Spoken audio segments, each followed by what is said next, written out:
നമസ്കാരം. പരദേവതാ പ്രീതി ഇല്ലെങ്കിൽ കുടുംബത്തിൽ കഷ്ടതകൾ ഒഴിയില്ല.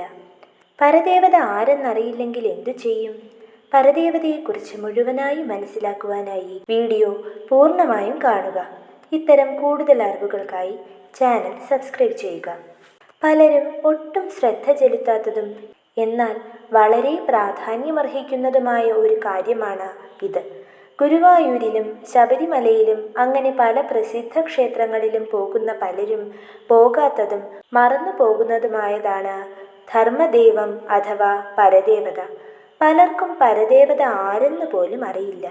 അങ്ങനെയൊരു ക്ഷേത്രമുണ്ടോ എന്ന് പോലും അറിയില്ല. പോകാൻ മെനക്കിടേണ്ട എന്ന് ചിന്തിക്കുന്നവരുമുണ്ട്. പോകാൻ സാഹചര്യം കൊണ്ട് കഴിയാത്തവരും കുറവല്ല. എന്നാൽ പരദേവതാ പ്രീതി നേടേണ്ടത് ആവശ്യമായ ഒരു കാര്യമാണ്. ഒരു കുലത്തിൻ്റെ അല്ലെങ്കിൽ വംശത്തിൻ്റെ അതുമല്ലെങ്കിൽ കുടുംബത്തിൻ്റെ ചുമതലയുള്ളയാൾ സങ്കല്പിക്കപ്പെടുന്നതോ ഒരു കുടുംബമോ വംശമോ പാരമ്പര്യമായി ആരാധിച്ചു പോരുന്നതോ ആയ ദേവതയാണ് പരദേവത. കുലദേവത, ധർമ്മദേവം എന്നിങ്ങനെയൊക്കെ അറിയപ്പെടുന്നത് പരദേവത തന്നെയാണ്. ഇത് ദേവിയോ ദേവനോ ആകാം.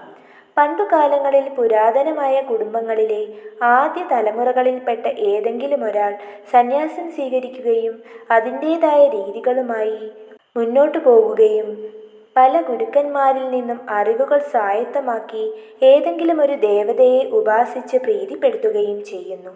ശേഷം ആ ദേവതയുമായി കുടുംബത്തിലേക്ക് തിരിച്ചെത്തി തൻ്റെ കുടുംബത്തിൻ്റെ രക്ഷ ആ ദേവതയെ ഏൽപ്പിച്ച് നിശ്ചിത സ്ഥലത്ത് കുടിയിരുത്തുന്നു.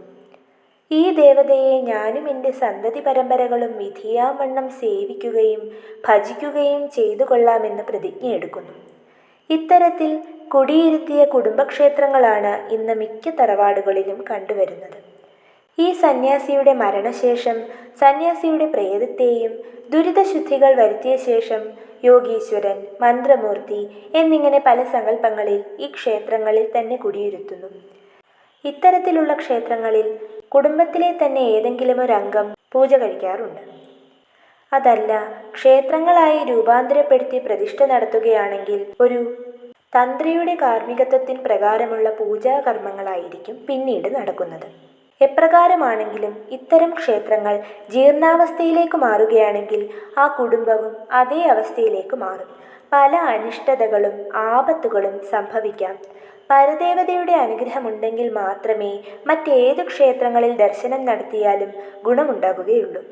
ഇല്ലെങ്കിൽ ഒരു ദേവതകളുടെയും അനുഗ്രഹം ലഭിക്കില്ല.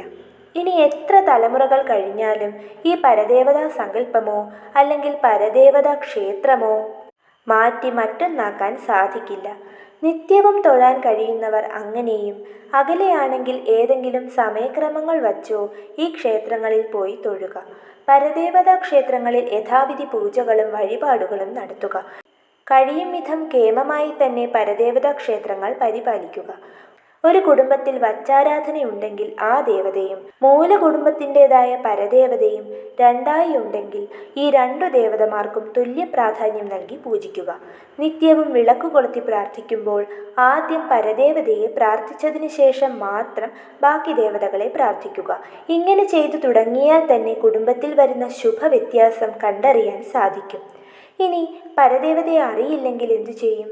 ഒരുപാട് അന്വേഷിച്ചിട്ടും പരദേവത ആരെന്ന് കണ്ടെത്താനായില്ലെങ്കിൽ അമ്മ വഴിക്ക് പരദേവതയുള്ളവർ മുത്തശ്ശിമാർ താമസിച്ചിരുന്ന അല്ലെങ്കിൽ പാരമ്പര്യമായി അമ്മ വഴിക്കുള്ള തറവാടിരുന്നിരുന്ന സ്ഥലത്തുള്ളതും, അച്ഛൻ വഴിക്ക് പരദേവതയുള്ളവർ മുത്തച്ഛന്മാരും അതിനു മുകളിലേക്കുള്ള മുത്തശ്ശന്മാർ താമസിച്ചിരുന്ന സ്ഥലത്തുള്ളതുമായ ദേശദേവതയെ പരദേവതയായി സങ്കല്പിച്ച് പ്രാർത്ഥിക്കുകയും ആ ക്ഷേത്രത്തിൽ ചെയ്യേണ്ടുന്ന കാര്യങ്ങൾ ചെയ്യുകയും ചെയ്യാവുന്നതാണ്.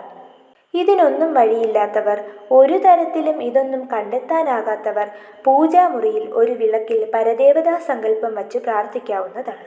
എനിക്ക് ദേവതയാരെന്ന് കണ്ടെത്താനാകാത്തതിനാൽ എൻ്റെ പൂർവികന്മാർ ഏതു ദേവതയെയാണോ ആരാധിച്ചിരുന്നത് ആ സങ്കല്പത്തിലുള്ള പരദേവതയെ എന്നെയും പരമ്പരയെയും കാത്തുരക്ഷിക്കണേ എന്ന് പ്രാർത്ഥിക്കാവുന്നതാണ്. പരദേവതയെ ഒരു കുടുംബത്തിൻ്റെ രക്ഷാധികാരിയായി പ്രതിഷ്ഠിച്ചിരിക്കുന്നതിനാൽ ആ ദേവത ആ കുടുംബത്തിലുള്ളവരെ സ്വന്തം മക്കളായി കാണുന്നു. ആയതിനാൽ സംഭവിച്ചു പോയ തെറ്റുകളുണ്ടെങ്കിൽ മാപ്പപേക്ഷിച്ച് പ്രായശ്ചിത്തം ചെയ്യുക, തിരുത്തുക. മക്കളോട് ക്ഷമിക്കുന്നവരാണല്ലോ മാതാപിതാക്കൾ. അതുപോലെ ദേവതയും ക്ഷമിച്ച് അനുഗ്രഹിക്കും. ധർമ്മദൈവം പരിത്യജ്യ യോന്യദേവം സമാശ്രയേത് ജലാർത്ഥി ജാഹ്നവീതീരേ കൂപം ഖനതി ദുർമതി. ധർമ്മദേവത്തെ ഒഴിവാക്കി ആരാണോ മറ്റു ദേവതകളെ ആശ്രയിക്കുന്നത്, ദുർമതിയായ അവൻ ജലത്തിനു വേണ്ടി ഗംഗാനദിക്കരയിൽ കിണർ കുഴിക്കുകയാണ് എന്നാണ്. സ്വന്തം പരദേവതയെ ആരാധിക്കുക, ശേഷം മാത്രം മറ്റു ദൈവങ്ങളെ പൂജിക്കുന്നതാണ് ഉചിതം. പരദേവതയുടെ പ്രാധാന്യം ഏവർക്കും മനസ്സിലായെന്ന് കരുതുന്നു. വീഡിയോ ഇഷ്ടമായ ലൈക്ക് ചെയ്യൂ, കമൻറ്റ് ചെയ്യൂ. നന്ദി, നമസ്കാരം.